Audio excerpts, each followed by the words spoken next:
पूर्व नागपुर विधानसभा सीट से भाजपा उम्मीदवार कृष्णा खोपड़े ने लगातार चौथी बार जीत हासिल की है। न केवल जीत बल्कि प्रचंड जीत हासिल करते हुए अपने निकटतम प्रतिद्वंदी दुनेश्वर पेठे को 1,15,288 वोटों से हराया है। बड़ी जीत हासिल करने के बाद भाजपा विधायक ने यूसीएन संवाददाता दिव्येश द्विवेदी से खास बातचीत की। आइए देखते हैं उन्होंने क्या कुछ कहा।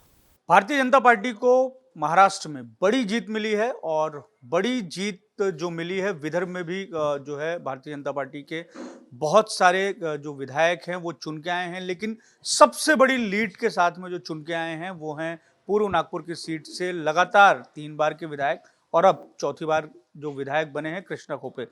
भाऊ ये बताइए कि चौथी बार आपको जनता ने चुना है पूर्व नागपुर की, और इस बार तो एकदम बिल्कुल बम्पर वोटों के साथ में चुना है, 1,15,000 की लीड।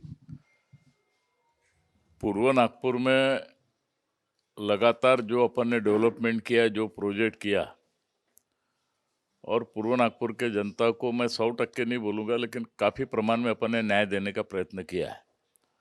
और उसी का एक कारण है कि 2024 के इस विधानसभा के चुनाव में लोगों ने विकास के मुद्दे पर ही अपना मतदान दिया। और हमारी जो लाड़की जो बहना थी, क्योंकि मैं अनेक प्रकार के रैलियों में भी गया, पदयात्रा में भी गया, सभा में भी गया, अनेक मीटिंगा भी लिया, में बड़े पैमाने पर बहनों का बहुत बड़े पैमाने पर सहयोग था और उनका भी इसमें बड़े पैमाने पर सहकार्य मिला।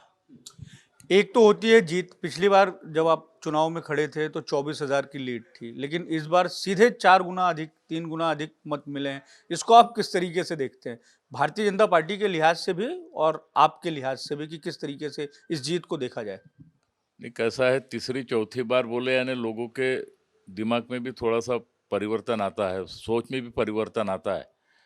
2019 का जो विधानसभा का चुनाव हुआ था, उसमें स्मार्ट सिटी का भी काम अधूरा रह गया था, पारडी ओवरब्रिज का भी काम अधूरा रह गया था, और समाज का भी विरोध था, क्योंकि बावनकुड़े साहब का उस समय जो एक दो प्रकरण उस समय घड़े, उस समय समाज का भी टोटली विरोध था।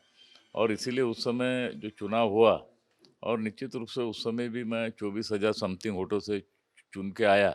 और अभी तीनों विषय क्लियर हो गए, स्मार्ट सिटी भी बन गई, पारडी ओवरब्रिज भी चालू हो गया, बावनकुड़े साहब भी आज प्रदेश के अध्यक्ष बन गए, और इसलिए एक अलग ही टाइप का वातावरण था।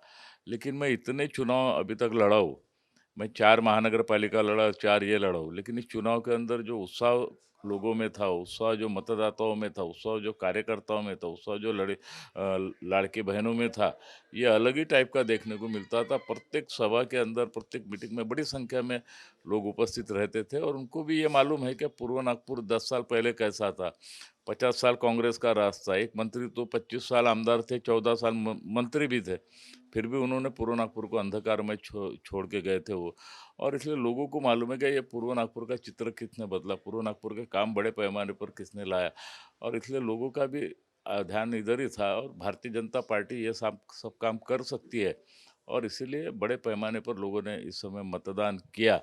अपेक्षा से ज़्यादा मतदान इस समय हुआ, और निश्चित रूप से जनता का तो जितना आभार मानो उतना कम ही रहेगा, लेकिन एक अच्छी लीड जनता ने दिया। 1,15,000 की जो लीड मिली है उसको आप किस तरीके से देखते हैं? विदर्भ के इलाके में 62 विधायक है, उन सारे विधायकों में जो चुनकर आए हैं सबसे ज़्यादा लीड आपकी है, तो एक तरीके से बहुत टॉप की पोजीशन में आप ही हैं पूरे विदर्भ में लीड दिलाने के नाम पर पार्टी को। नहीं, कैसा है, मैंने पहले आपको बताया कि 50 साल कांग्रेस का रास्ता, एक आमदार तो 25 साल थे, 13-14 साल मंत्री भी थे, और उनके रेजिम में एक आधा भी विषय उनके नाम से लिखा जाएगा, एक आधा भी प्रोजेक्ट लिखा जाएगा, एक भी उदाहरण कोई दे नहीं सकता। मैं तो भरे मीटिंग में भी बोलता था।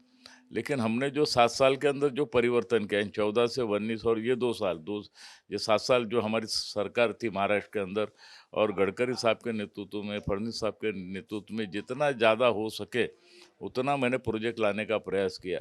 जितने ज़्यादा निधि से, शासन की निधि से सब डेवलपमेंट करने का काम किया। आज हमारा पूर्व नागपुर 98% टैंकर मुक्त हो गया।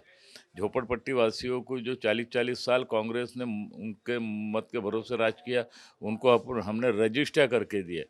लेआउट के इसमें अनेक मैंने आरक्षण हटाया, लोगों को न्याय देने का प्रयत्न किया, और ये सब चीज़ें जनता के सामने थी, और इसीलिए जनता ने भी भरघोस इस समय मतदान किया। ये पहली बार है कि 60% के ऊपर मतदान हुआ, और 2014 के 24 के लोकसभा के चुनाव में 1,41,131 मत गडकरी साहब को मिले थे। उसमें भी बड़े पैमाने पर अभी बढ़ोतरी हुई है। आपने पुराने जो विधायक थे उनके मंत्री रहने का जिक्र किया कि वो 13 साल 14 साल तक मंत्री रहे। एक बड़ी चर्चा आपके नाम की भी होती है और आपके समर्थक जिस तरीके से आपने इस बार पार्टी को लीड दिलाई है, तो बड़ी उम्मीद है कि इस बार मंत्री पद तो पूर्व नागपुर को मिलना ही चाहिए, आपको मिलना ही चाहिए। नहीं, मैंने परसों ही देवेंद्र फडणवीस जी से शाम को मैंने बात किया और उनको मुख्यमंत्री आप होंगे ऐसी शुभेच्छा भी उनको दिया मैंने, क्योंकि महाराष्ट्र के अंदर जो 2/3 बहुमत मिला है और आज भारतीय जनता पार्टी 132 का आंकड़ा छू के पार किया है और इसलिए सरकार बनाने के लिए 148 आमदारों की आवश्यकता रहती है और 132 का आंकड़ा हमने पार किया।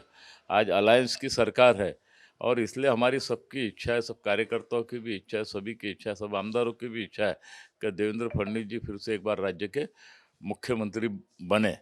अब पार्टी का मैं सामान्य कार्यकर्ता हूँ, उस पार्टी के सामान्य कार्यकर्ता के रूप में मेरे को जीरो से हीरो बनाने का काम गडकरी साहब ने किया और इसलिए मेरी कोई मंत्री पद की कोई अपेक्षा भी नहीं रहती। जो पार्टी निर्णय लेंगे वो पार्टी निर्णय के पीछे हम खड़े रहते हैं। एक आखिरी सवाल है कि इस टर्म की जो आपकी विधायकी है, उसके लिए कुछ आपने लक्ष्य सुनिश्चित किया हो, कुछ काम सुनिश्चित किया हो कि आपकी कॉन्स्टिट्यूएंसी के लिए आपको करना है? नहीं, मैंने पूर्व नागपुर के अंदर मेरा एजेंडा ही डेवलपमेंट का रहता है और इसलिए मेरा मुख्य उद्देश्य यही है कि नागपुर शहर का पूर्व नागपुर ये विकास का मॉडल ठहरे। उस दिशा में अपन ने प्रयत्न भी किया, काम भी बड़े पैमाने पर किया और फिर से जनता ने फिर से हमको साथ दिया है और इसलिए मैं आपको निश्चित बताता हूँ कि आने वाले ये इन 5 सालों के अंदर पूर्व नागपुर एक मिसाल कायम करेगा और विकास के मॉडल के रूप में आपको पूर्व नागपुर दिखेगा। धन्यवाद हमसे बात करने के लिए। तो ये थे कृष्णा खोपड़े, जो विदर्भ में सबसे बड़ी लीड के साथ में चुनाव जीते हैं। उनका ये कहना था कि वो विकास जो है उनका एजेंडा रहेगा, ये जो कार्यकाल उनका रहेगा। कैमरामैन लोकेश मोहिते के साथ दिव्येश द्विवेदी, यूएसएन न्यूज़, नागपुर।